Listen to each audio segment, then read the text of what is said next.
Carter, and welcome to When the Blue Comes Off. Today, my guest will be Joanna Bruce from the New York City Department of Corrections. Won't you please help me in welcoming her? Woo! Joanna! Hi, how are you? Oh, we got a little purple popping. Okay, I'm loving. Thank you so much. Have a seat. Now, I know you don't drink wine, so we're gonna just pretend that you have some and I'm gonna drink. Is that okay? Yes. Okay. So I want to tell you about this blue wine though, although you don't drink. It is actually made by a young man whose mother was a correction officer, I found out. So I wanted to support him, and the name of the wine is called Amour Genevieve, I believe. And you can find him online, and we'll put it in the credits if you guys are interested. But as I said, since you don't drink, cheers to me. So Joanna, how long have you been with the New York City Department of Corrections? 17 years. 17 years. Are you still working? Yes, I'm still working. So you are actively in the trenches right now. And what is your rank? Correction officer. You're a correction officer. Wow, Yes. wow. How does that make you feel, like, to know that you've been there for 17 years? Are you doing 20 or 25? No, I'm doing 20. I have exactly 3 more summers. Okay. So I'm going to move on. Okay. And I feel good. Because Okay. I feel God has been blessing me to have such a job like I have. Okay. And it's paying my bills. I know that's right. That's the key. Pay them bills. But let me ask you, in those 17 years currently, what would you say thus far has been your best experience with the department? My best experience with the department was when I first came on, the camaraderie, everybody work together, no matter what. People, when you came on, they were showing you, they were teaching you, and I know the group of people that I came on with, we was always willing to learn. So that really helped a lot, and it took off a lot of pressure, so that really was a great Camaraderie is important. Yes. Right? It's not like it was, well, when I retired, so I think even to this day, it's changed tremendously in terms of that, the togetherness, the camaraderie that we all had with one another. So with that being said, your camaraderie, your cheerleading days, what would you say is now what was your worst experience thus far? Well, I'm gonna say, well, at least with the policy change, the way that everything is, and the way that everything is going, they're not looking out for staff anymore, and no one works together. So that to me is a big problem.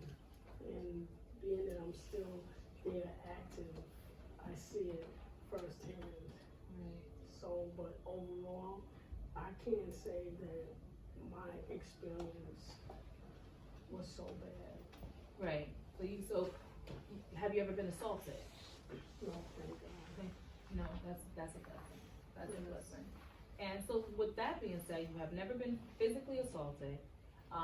The worst thing you could pretty much say is that the camaraderie has changed during your time working with the department. What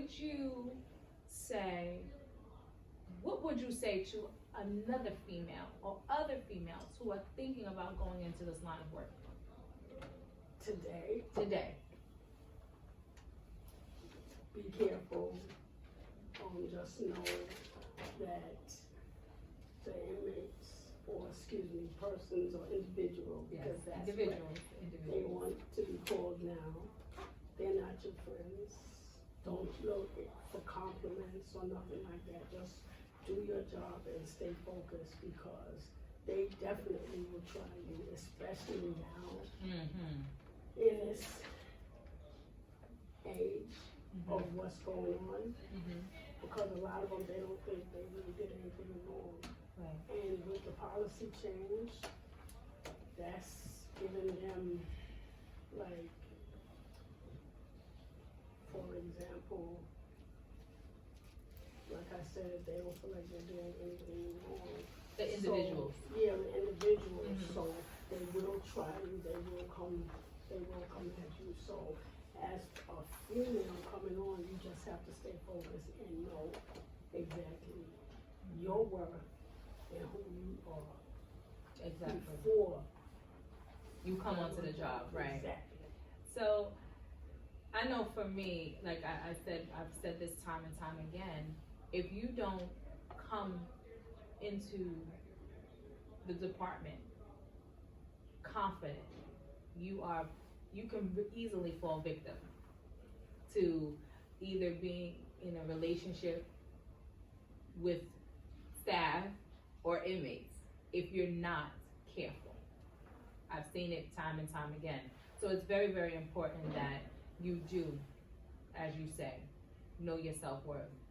And when you come into this job, be prepared to do the job. But yeah, that's the bottom line. You just gotta come in and be prepared to do it and not worry about anything other than that. And let's see, what else can I ask you?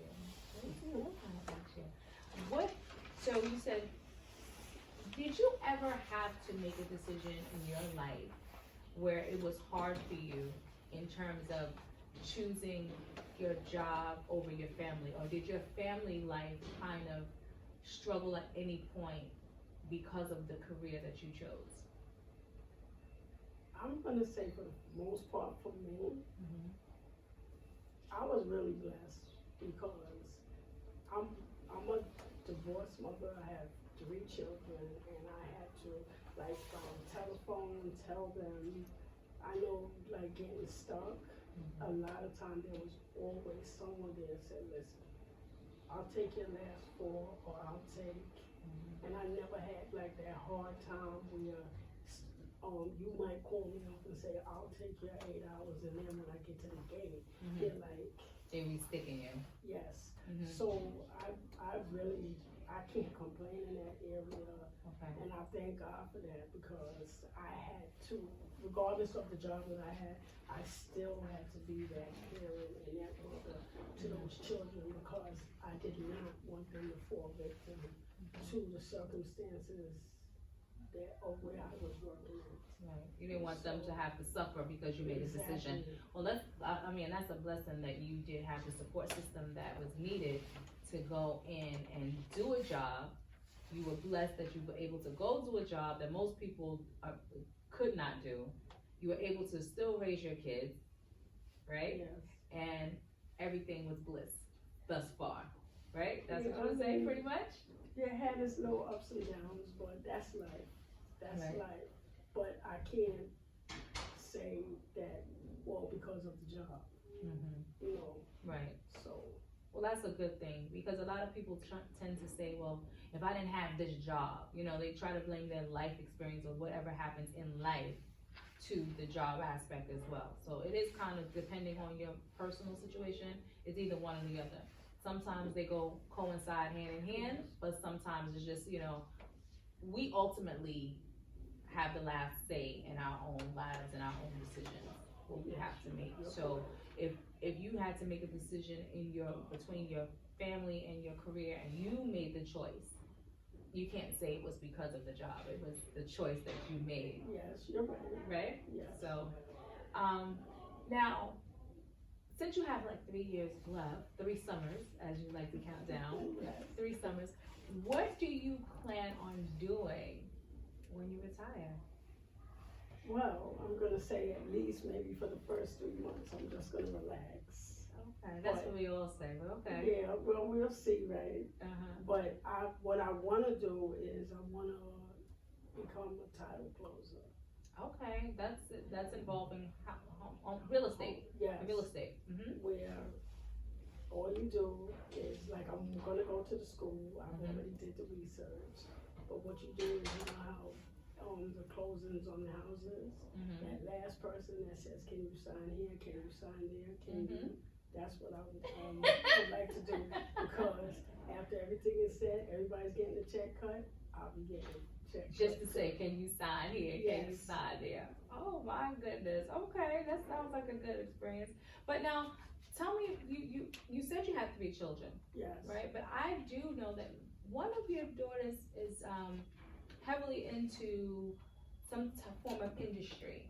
What does she do? She's a model. She's a professional model.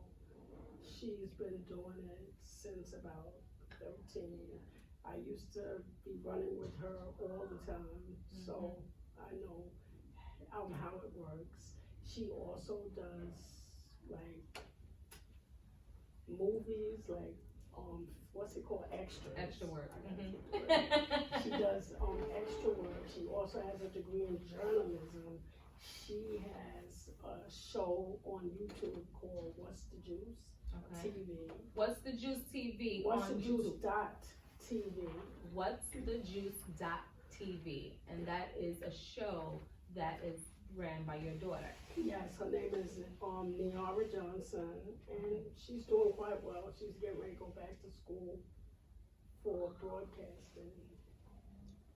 She'll be getting her bachelor's, so she's doing well. Then my other son, he just got into the sheet metal union. Okay. Yeah, 23 years old.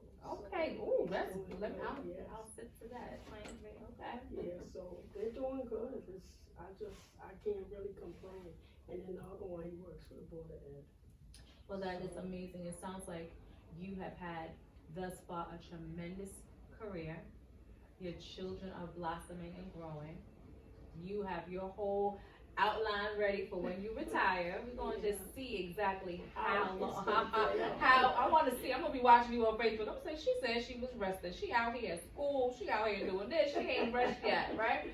And you know, thank God that you've made it this far without any assault, without any type of, you know, distress in your life that is keeping you looking as youthful and fine as you are, boo. Because you know that purple hair is popping. I did say that before, but you know that's my thing. I love that little purple, that pink and purple. That's my thing. Thank you so much. But you know, the other part of this interview is that I have the Carter's Diva Glam mobile party.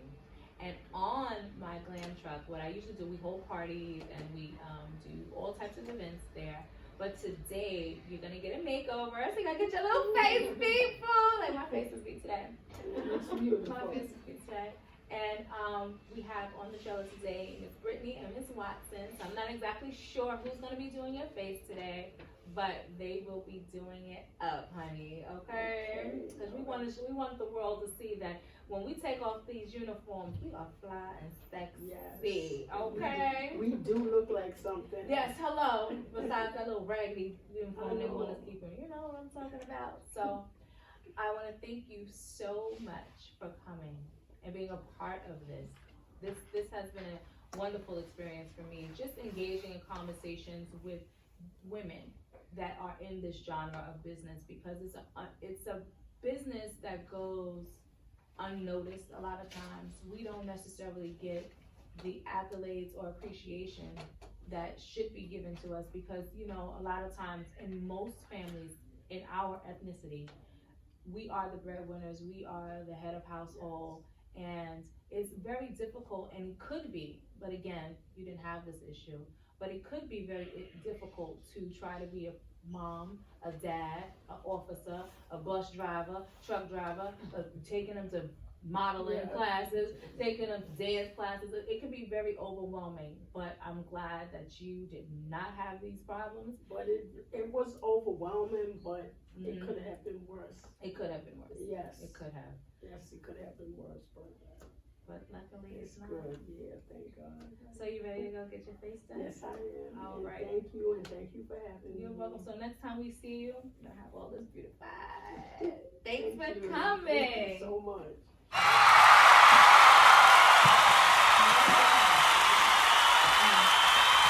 Hello, everyone, and thank you for tuning in. I just wanted to share with you that this video was recorded using my iPhone. I actually had a production team who unfortunately did not do the right thing and record my series in the proper light. there was no audio, and because there's no audio, I could not utilize the footage that they provided. So with that being said, the next go round will be much better. But I felt that these stories were just way too important not to share with you. So I hope you enjoyed it. Thanks.